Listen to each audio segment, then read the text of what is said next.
नमस्कार, मी अक्षय तुमचं स्वागत करत आहे अक्षय हेल्थ टिप्स या यूट्यूब चॅनलमध्ये। नमस्कार मित्रांनो, आज एक नवीन विषय घेऊन आलो आहे। थायरॉइडमुळे आपल्या हाडांवर काही परिणाम होतो का?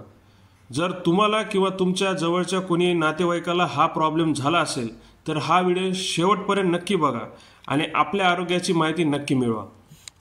Number 1, hyperthyroidism. हायपरथायरॉइडिझममध्ये थायरॉइड हार्मोन हाडांच्या निर्मितीपेक्षा हाडाचे ब्रेकडाऊन जास्त करते। परिणामी बोन डेन्सिटी कमी होते, त्याचबरोबर कॅल्शियम लेवलसुद्धा कमी होते आणि फ्रॅक्चरचा धोका जास्त वाढतो।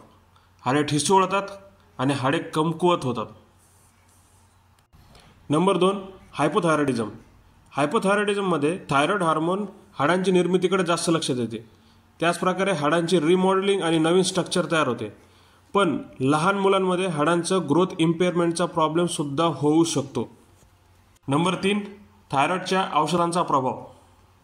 हायपोथायरॉइडिझममध्ये thyroid hormone replacement therapy, example levothyroxine, याचे जास्त जर डोस दिला तर यामुळे आपली बोन डेन्सिटी कमी होते, त्यामुळे फ्रॅक्चरचा धोका वाढतो।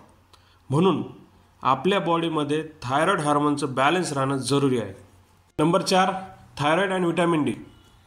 थायरॉइड डिस्फंक्शन देखील vitamin D metabolism, calcium absorption आणि हाडांच्या आरोग्यासाठी महत्त्वपूर्ण आहे। Number 5, prevention and management. नियमित व्यायाम, सकस आहार आणि रेग्युलर बोन डेन्सिटी चेकअप या तिन्ही गोष्टी जर तुम्ही व्यवस्थित केल्या तर तुमचे हाडं मजबूत राहतील, परिणामी तुमचे शरीरसुद्धा व्यवस्थित राहील। हा व्हिडिओ नक्की आवडला असेल तर लाईक करा, शेअर करा आणि आपल्या चॅनलला सबस्क्राईब करा। तुम्हाला काही प्रश्न असतील तर कमेंटमध्ये नक्की विचारा।